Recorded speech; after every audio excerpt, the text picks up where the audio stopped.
Hello everyone, I'm Scott, president of Domino's Pizza. Have you heard of Boku no Natsuyasumi? Yeah, we're talking about it again. For those of you who don't know what Boku no Natsuyasumi is, well, first of all, welcome to the channel. We talk about that here a lot, and I have a lot of videos that you could watch if you're interested in that, maybe give me a few views. But if you really want the short version so we can get the show on the roll, it basically is a series of cozy, casual games developed by Millennium Kitchen and published by Sony that take place in the Japanese countryside, in which you play as a kid doing kid stuff during summer vacation. The games usually take place decades before the year of their release dates, the first 3 games taking place in the 70s and the 4th game in the 80s. Because of that, nostalgia plays a big part in these games. They are time capsules of what life in the Japanese countryside was like in their respective decades, and they make references to events and sometimes even anime and manga of that era. As the years go by, maybe they would have moved on further and further along the timeline until we got to the 90s, but unfortunately, while the games were developed by Millennium Kitchen, the actual owner of the IP was Sony, and since Sony is currently in their very serious cinematic drama era, there probably is no interest in resurrecting the series right now. While Millennium Kitchen did get another shot on cozy summer vacation games by working with the Shin-Chan license for what was essentially a BokuNatsu spin-off, it still didn't quite hit the same vibes as the original series, as the Shin-Chan characters are a lot more quirky compared to the grounded feel of the mainline BokuNatsu titles. But roughly almost a decade later, perhaps fittingly a decade later, the answer to what such a game taking place in the 90s would look like has finally arrived. Natsu-Mon, 20th Century Summer Kid, is a cozy game that takes place in the Japanese countryside, in which you play as a kid doing kid stuff during summer vacation in the 90s. More specifically, very close to the turn of the century, as the game takes place in August of 1999. The story centers around the summer vacation of a 10-year-old boy named Satoru. His parents run a traveling circus act called the Mirage Circus, meaning he has to move around a lot. This time, he will spend his summer vacation on an island where his parents basically plan to use a plot of land that is near the guest house as the next stop for their act. Now, this is a great change of pace for the BokuNatsu series, because in those games the protagonists usually find themselves spending time at their uncle's place while their parents are busy, and now the parents are here and oh wait, never mind. Turns out they didn't manage to pay the rent on their previous spot, so now they have to quickly leave to negotiate their next stop before they lose it. Leaving our protagonist once again unsupervised to do whatever he wants all summer long.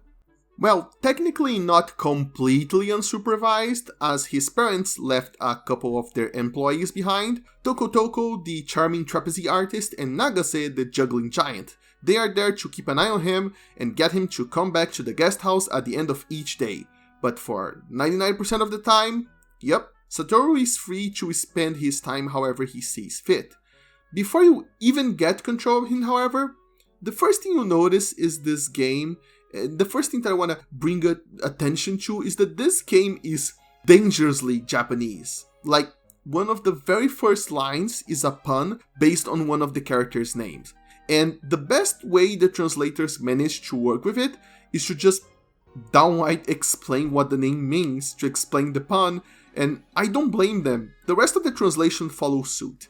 They manage to get a few equivalent metaphors or meanings across, but I honestly don't blame them for whenever the script becomes slightly awkward, because this is simply the kind of script that was built to straight up murder translators. And I just want to tell those translators that from what I understand of Japanese, which is like very little, but from what I understand, they did a really good job. These characters don't only have punny names tailor-made to kill localizers though, they also have some of the most delightful character designs. Everybody got all sorts of different, cartoonishly exaggerated body shapes, built from everything from triangles to rectangles. My favorite ones are the bearded big guys. Their beards just continue from their shape of their head but with a different texture. It's great. It does, however, also shed a light on the development constraints of the game. When you go for your daily morning routine of exercise, only to see two of the same incredibly unique design exercising on the same screen as different characters. The asset reuse is blatant, which I don't necessarily think it's bad. I encourage developers to reuse assets as much as they can, but reusing a brick or a wall texture or a door opening animation, it's pretty unnoticeable compared to when you do try to do that with characters, especially cartoonish characters that share the exact same model except their eyes are a little bit different. It even makes it hard to identify which character is where when you open up your map and you're trying to find them when their two icons are almost exactly the same. And yes, you heard me correctly. Because a lot of the story beats and tasks are tied to specific characters, this game allows you to track them on the map, because the map is absolutely huge. This is where Natsu-Mon completely diverges from its origins into something completely new. This game is, no joke, a Breath of the Wild inspired time management game. You heard me correctly, that was not a joke. It is a Breath of the Wild inspired time management game. The map is gigantic, especially compared to our tiny protagonist, and it's completely open from the start and you can climb everything. But you have a stamina bar that stops you from having true complete movement freedom with no consequences. But you can also eventually unlock a cape that works like the paraglider as well. And there's even Zashikiwarashi spirits spread across the map with small tasks that you can complete for them, just like the Koroks. Yeah, that wasn't just a little joke. The influence is actually pretty big in this game. That doesn't mean the game's priorities are the same as Breath of the Wild though. You are still a little kid on summer vacation, which means your climbing skills are, at least at first, very limited. Stamina is in short supply. Jumping doesn't use stamina and running uses very little, and when climbing, even going horizontally doesn't use a lot of stamina, but climbing vertically uses ridiculous amounts of stamina, limiting you at the beginning to experiencing things mostly from the ground level. There's even a cool little side quest at the start where you have to turn on the lanterns on the temple path by jumping on top of them, but since you can't climb over the edges, you have to instead climb nearby trees and platform off of them in order to activate them. Eventually, you unlock higher jumps and even a goddamn no-joke video gamey-ass double jump, and you can use that to trivialize the side quest. But at least at the start, you have to experience the world and complete your tasks like a normal kid would. In order to reach that level of acrobatics though, you will need more stickers, since that is how your stamina is measured. And in order to get more stickers, you have to complete adventures. There are big adventures and small adventures, and only the big ones give stickers. But funny enough, they work the opposite way you would expect. Big adventures are usually collection milestones. Catch an X amount of bugs, or fish an X amount of fish, play with a Z amount of Zashikiwarashi. And the missions tied to story events and character quests are the small adventures, and they give you nothing. This is organized this way probably because small adventures are missable and usually very short, while collecting stuff is just something you can actually do while exploring, even as you go between events. So you get the ability to explore more the more you explore. Absolute genius. Still pretty funny though to see the emotional highlights of the game being called small right next to the truly divine goal of bug catching. That is just one of the many different activities that you can do in the world though. The childhood Japanese classic of bug collecting that is of course always here. With your trusty bug net, you can use that to catch all sorts of bugs, from butterflies to beetles. You can also catch them with your hand if you're close enough, but sometimes they will be so skittish you can't even grab the bug net before they disappear, in which case you must use your trusty acorn shooter to shoot them and daze them first before grabbing them. Which brings us to way to interact with the world number 2, an acorn shooter that you can buy at a toy store to shoot things with, of course. There is the omnipresent fishing minigame as well, because just like bug catching, in fact more so than bug catching, because that shows up in a lot of more games than these series, there is of course fishing. In this case it is very simple. All you gotta do is press a button when the fish grabs the bait in order to catch them. There's just a little bit of complexity added in by the fact that you can use crabs or worms as bait, and that specific fish can only be caught using a different fishing option that only shows up in deep water. But it's mostly just a chill waiting game kind of thing. Oh, and also you can take a pickaxe out of nowhere to mine for rare diamonds, or a shovel to dig for random artifacts that you can identify at a museum. ねえ僕、不思議なものを見つけたんだ。これってなんだろう？どれどれ、私が鑑定してあげよう。僕は博物館の館長に謎の物体を渡した。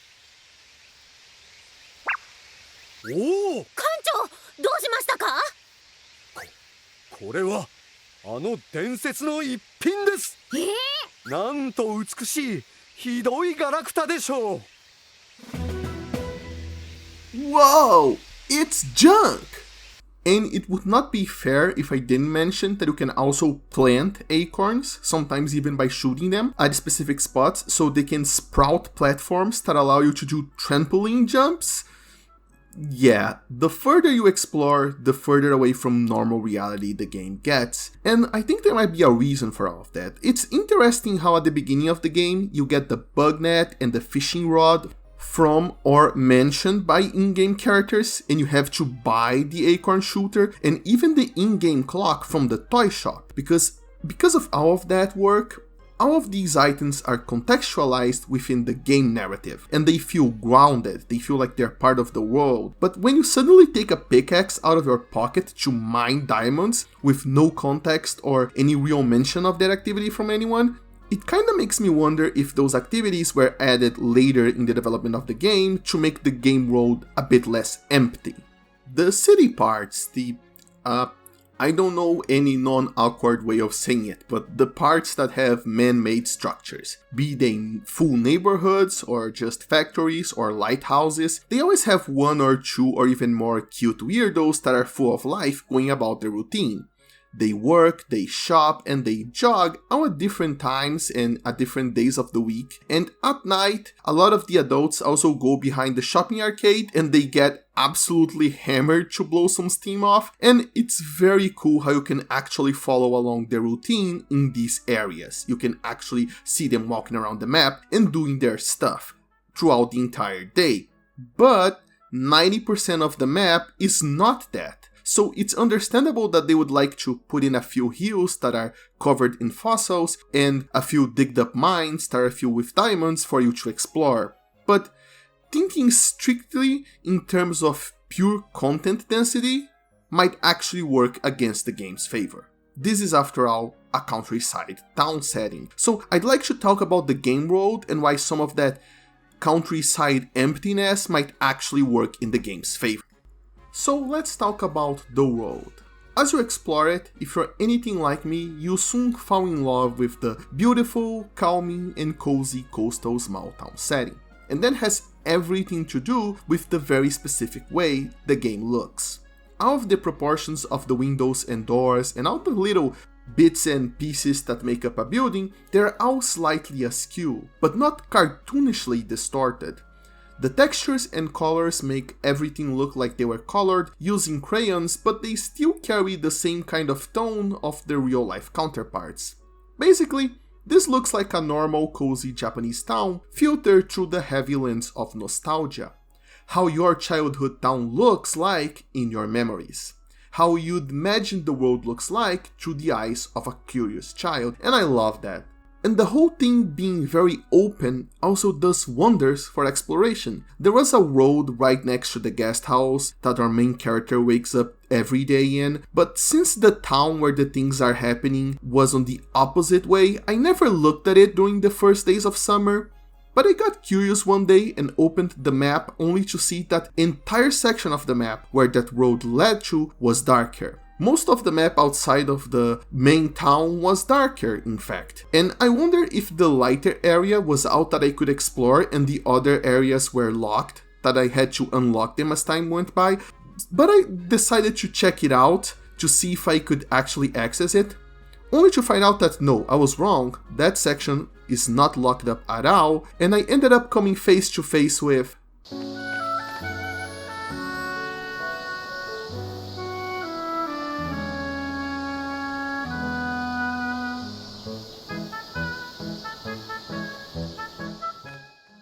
beautiful.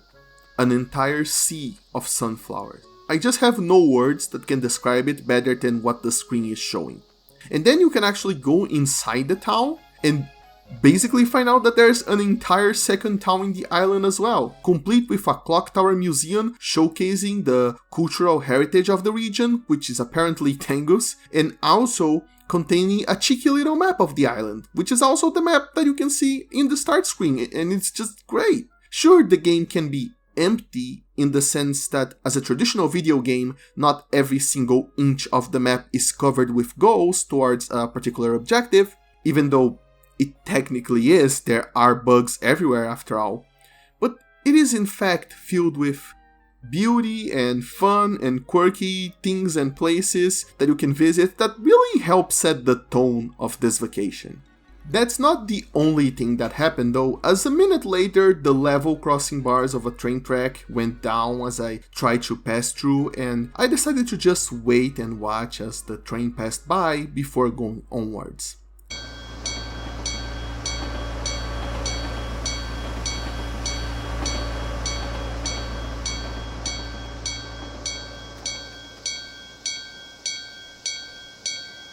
And that's also part of the beauty of it all. Compared to other games that can simulate an entire metropolis or city, Natsu-Mon doesn't have all that much life happening around it.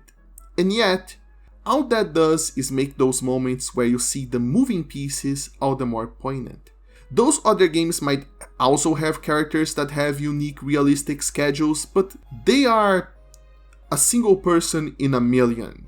It's easy to not pay attention to them, or to just check them out once and be like, that's neat, and then promptly forget that a programmer programmed an entire routine for them. But in here, in this town where everybody knows everybody, everything feels more alive, because, well, you know everybody.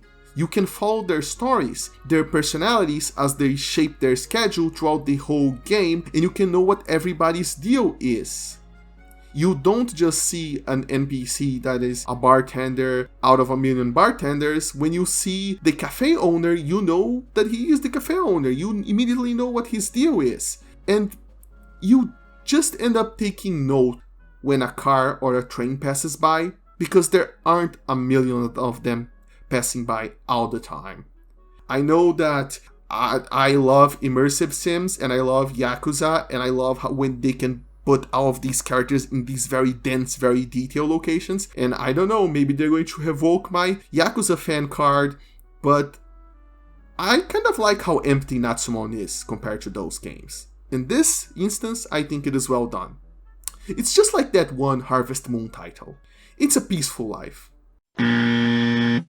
This game also goes all out when it comes to the Japanese culture aspect by letting you actually witness and participate in a summer festival with festival games, people carrying a portable shrine, being able to dance in a circle, and of course, no Japanese summer festival is complete without fireworks. And man, what beautiful fireworks these are. The game even comes with a fireworks subtitle of sorts that displays each type as they appear, and the show is surprisingly long and varied.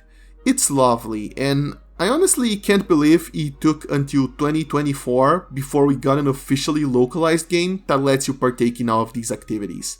Keyword, officially localized, since true Penguin believers probably already know of another game very similar to this one that already did that, but the official localization bowl makes this all the sweeter. We've come a long way since the days of hiding Japanese culture in games.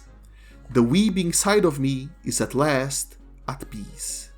The minigames that are introduced when the festival happens are also more in-depth than the other activities that I mentioned before. The first one is the shooting range.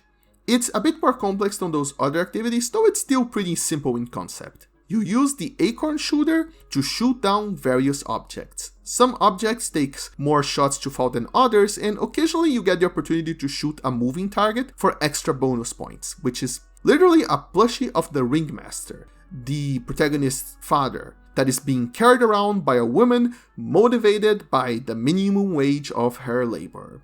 Go get your bread, girl, you deserve it. Now, the second minigame that is introduced might just look like another simple minigame, but actually I'm convinced it is a sacrificial ritual summoned by Satan himself in an attempt to feed off our pain.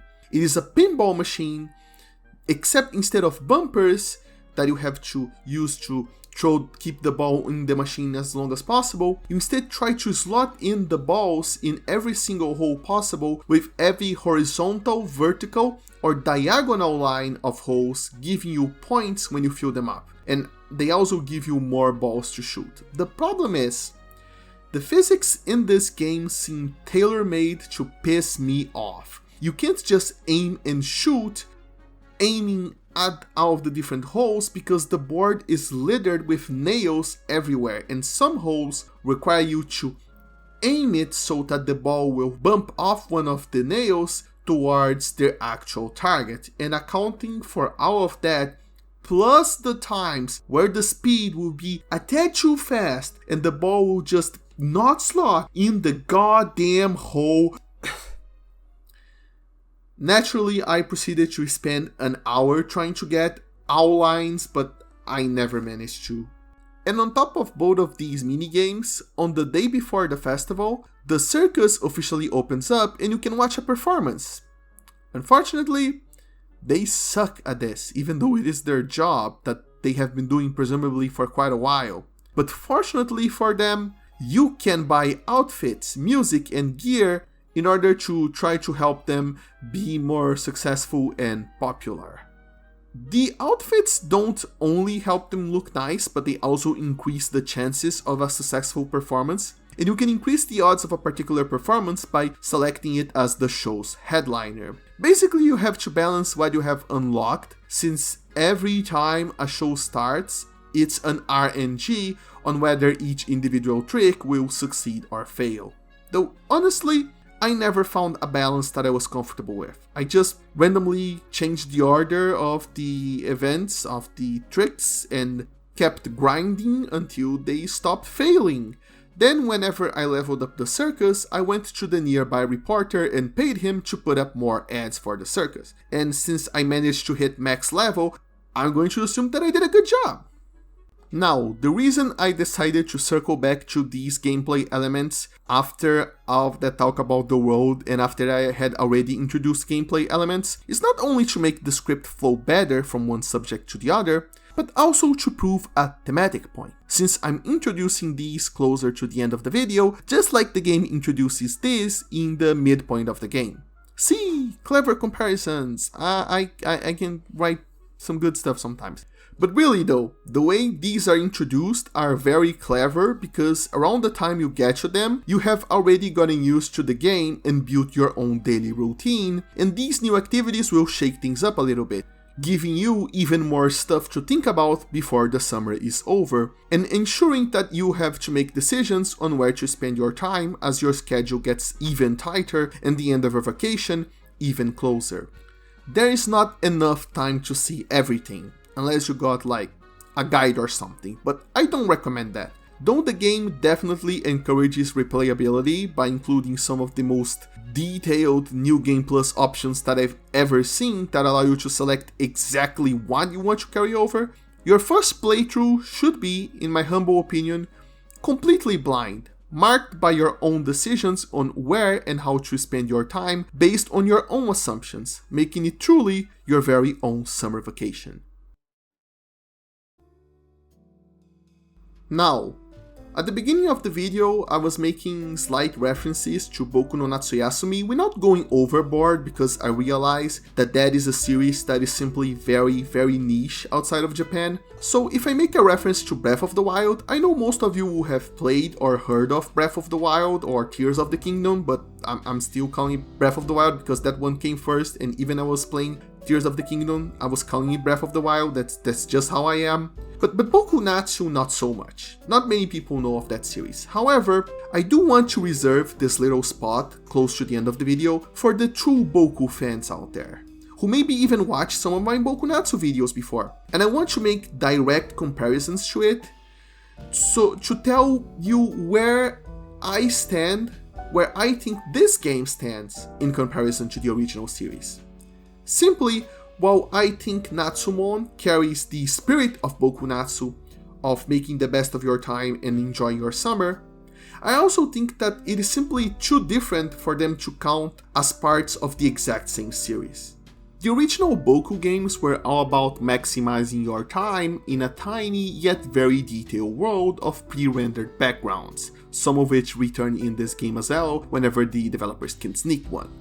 So long as you didn't move between screens in these old games, time didn't move forward, and you could account for that as you slowly open up new shortcuts to maximize time. Natsu-Mon just doesn't care though. Time moves forward constantly even on the pause screen, and the game is filled with bus stop fast travel points to account for the size and scope of the open world. If BokuNatsu was about taking a scalpel to Japanese summer culture and carefully examining what makes it tick, Natsu-Mon is about taking a sword to the chest and watching the lifeblood of said culture spreading all over the floor. Or something. I'm sure I had a point to this metaphor. But perhaps this difference manifests itself most blatantly in the ways both games use nostalgia. BokuNatsu was more grounded. The activities you could do were grounded in reality. There was no crazy platforming or running a circus. You instead did beetle battles and collected caps from glass bottles. There was a bit of childlike wonder and exaggeration, like how you could find secrets by exploring a centuries-old sunken ship, but it was way more subtle about that compared to Natsu-Mon. And also it firmly set itself in the very specific eras each game took place in, to the point of even referencing anime that marked that specific period of time, like, yes, I'm attempting to say it again, Shabango. It's very telling that Natsu-Mon instead aims for a Doraemon reference, since Doraemon is a lot more universal. After all, it might have started as a manga in 1969, but it continued until now. Right now. There is no running manga or TV show right now, but I bet they're already planning the next movie, because our lives may be temporary, but Doraemon is eternal, just like the summers presented in Natsu-Mon. Characters sometimes make referencing to the fact that they are in the 90s, well, at the very end of the 90s at 1999. They talk about how the internet has just started up and stuff, yet they already got bulldozers making papas on warehouses, and the character who makes the most references makes them about books that are already decades, if not centuries old at the point the story takes place in. All the things that are referenced are still relevant to this day or highly influential to this day. If you told me Natsu-Mon took place in 2024 in an island where they forbid the use of smartphones, I'd believe you, because the game doesn't look like a very specific year or tries to capture the feel of a very specific year. Instead, Natsu-Mon is more about capturing the vibe of a vacation. It's still a uniquely Japanese game, with uniquely Japanese characters, with uniquely Japanese names that spell out uniquely Japanese puns while they partake in uniquely Japanese festivals. But the vibes are much more broad than that. Natsu-Mon feels like a summer vacation you might have taken someday in your childhood. In spite of the name, I don't think this game is specifically about the 20th century summer kid. It isn't nostalgia for a time, it's nostalgia for a feeling. That alone separates Natsu-Mon from the BokuNatsu series to the point that rather than a continuation under a new brand, since, Millennium Kitchen doesn't own the old one, it's more like a spiritual successor. Though I am glad Kaz Ayabe and Quill decided to search for new horizons. They ended up making a new thing that is also very special. And hey, since the very excellent Hilltop Works also fan-translated the second Boku no Natsuyasumi game, this ends up being a net win on every level. People who wish to experience the original series in English can get the fan translation, And if they like what they got, they can then hop on Natsu-Mon for a different flavor of equally good vacation times. With that out of the way, I believe that I talked about mostly everything I wanted to discuss about this game. So it's time for some closing thoughts that I didn't manage to fit in naturally anywhere else in the video. The first thing is that this game launched with DLC. Now, it is less controversial than it sounds. It's not that they cut content from the game to sell separately. The game was originally released in Japan in July of 2023, and they just recently put out a DLC expansion that comes with new characters and an entire different island shortly before the US release. So yeah, you do have to pay separately for the DLC, but given that it was actual extra effort and extra work hours that the developers put in after the original release of the game, I see no problem with that. The actual DLC is a fun little adventure on the island, though except for a few specific story events, the place is empty and it's mostly just a venue for exploration. It does have its own little variation of the shooting range minigame and its own story beats that lead to an interesting climax, but mostly it's just more land to explore, catch bug and fish on. In fact, the DLC can actually be used as a way to quickly boost your stamina since it is filled with unique bugs and fish that only show up in it, and even visiting it for the first time counts as a big adventure that instantly gives you a sticker. So it's a good way to quickly get more stickers at the start of the game when they are a bit rarer if you follow the normal progression path. And if you complete the island story, you also get some gloves that make you climb faster, so that helps you even more. And the island even comes with its own dungeon that is even advertised in the store page for the DLC. Now, I won't spoil what that is, I just want to mention that it is a pretty cute little diversion and that yes, the main game, even with now DLC, has its own little dungeon as well. In terms of actually bad stuff that I didn't like in this game, well, if I must, I can think of a few nitpicky complaints. In several games, when you must follow characters, there is usually this problem where you're slower than them when walking but faster than them when sprinting, and that is very annoying. Well, Natsu-Mon has decided to innovate by making your sprint faster than the NPCs, but also making your walking speed faster as well. Just, it is slightly faster than them, which makes it one of the very few games where I had to sprint and stop constantly as I followed them around.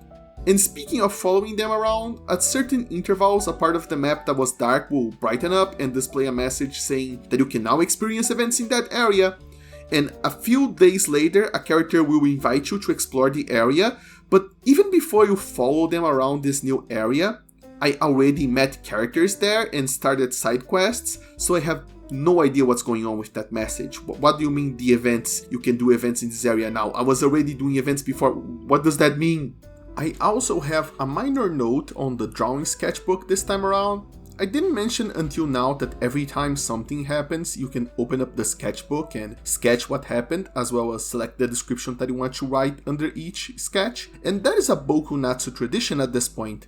But Natsu-Mon also lets you put a little sticker on each sketch, and I'll just straight up admit that I drew a blank and just picked the star sticker for almost every single sketch because it just fit, okay? It's just an incredibly versatile little sticker. But the reason I didn't mention it until now is that while it got a few upgrades like the stickers and the ability to separate the sketchbook into 4 distinct sketchbooks so you can get events, items, insects, and fish all on their own little tabs, compared to the other gameplay elements, the sketchbook felt by far the most unimportant this time around. This game just overwhelmed me with all of the cool stuff and places you could climb and the big open world, and I just didn't pay as much attention to the sketchbook, so honestly I just remember the sketchbook right now at the end of the script, that I even used the sketchbook, and I know that is a bit embarrassing to admit, but at least now you know the logic of how I wrote this. And frankly, the best sketchbook, I think, are the earlier ones from games like the very first BokuNatsu. At the very start of the series, the game just picked, I believe randomly, an event that happened during the day, and it just automatically sketched it and gave it a description. And if you didn't manage to do anything special, the game would simply sketch that nothing happened. And that's the closest thing that the series has had to a failure state. Because what is worse than wasting your summer vacation by doing nothing in a summer vacation simulator game? I don't think any upgrades to the sketchbook have ever managed to capture the simple yet emotional response, very emotional response that I had to the first sketchbook. But overall, I still think the sketchbook is a net positive to the game. It's just really cool and often very funny to just see the descriptions that Satoru gives to things and how he sees the world. And in how sketching those things, you see through his eyes. Also the images. You can really get the feel that he is a kid and what he prioritizes and how he understands the world based on what he sketches and what he leaves out and what he emphasizes in each sketch. So overall, I think it's a great sketchbook. It's just this time I was just overwhelmed by everything else. Now, a slightly bigger complaint that I have that could be read as an actual complaint is that in the original BokuNatsu games, when the game hit an emotional high note, when a character had to leave or an unresolved issue from the past finally got closure, the emotions hit really, really hard. People who played Boku no Natsuyasumi 2 will know about the door scene. It was so simple, yet the developers managed to get the right mix of soundtrack, voice acting, and build-up that it got such a reaction out of me that was 10 times stronger than many death scenes and sad backstories in other games. Those games, the BokuNatsu games, just knew how to tug at your heartstrings. In comparison, while Natsu-Mon does touches slightly on themes of grief and the passage of time, it does so with a much lighter, almost non-existent touch, with little build-up. A lot of them just fall flat. Granted, they usually involve characters deliberately hiding their motivations or actions and then just kind of doing a thing and going on their way. So it's understandable that you don't get a lot of build-up, but still, the fact remains that they just don't hit as hard. And one of them even gets undone in the ending, so I don't even know what the point was. Maybe I have a guess about what the point was. Maybe the point was that kids are stupid and they overreact and not everything that happens in childhood is actually meant to be a poignant lesson about life. Maybe sometimes there are no sad vibes. Maybe sometimes there are only good vibes. And honestly, maybe that is what I should take away from Natsu-Mon. That this isn't a coming-of-age story, so much as that was what it was like when I was that age story, which in a sense, it kind of is like the BokuNatsu series, but in this case, this is the kind of bittersweet that is heavy on the sweet and light on the bitter. A good vibes-only vacation. Those very small, nitpicky, complaining for the sake of complaining complaints aside, the game is pretty much spotless. I really enjoy my time with it, and I have no qualms about recommending it to basically absolutely everyone who plays video games or is even interested in playing video games. There is nothing overly difficult or frustrating about it, and the only people that I think won't enjoy it are those who are currently seeking thrills and adrenaline-filled adventures, that they want to shoot something, that they want to destroy something. But if you're in the mood for a more chill, cozy game, there's absolutely no going wrong with Natsu-Mon. And hey, the year is still not over, the verdict is still not out, but as of now, Natsu-Mon just might end up being my favorite game of 2024. Maybe this time it will have to share that title with Reverse Collapse, which is quite possibly the most hardcore game of 2024. Yeah, the most hardcore game of 2024 with the most chill game of 2024. Fire and Ice, complementing each other or something. I don't know, I'm just throwing out ideas out here. Maybe one or I'm going to end up enjoying one more than the other definitely, or maybe something else is going to come up and surprise me. I don't know, but well, those are my thoughts for now. That's it for my thoughts, and I want to thank you for watching this video to the very end. Thank you for giving me a bit of your time, and I hope to count on your continued support on the very near future.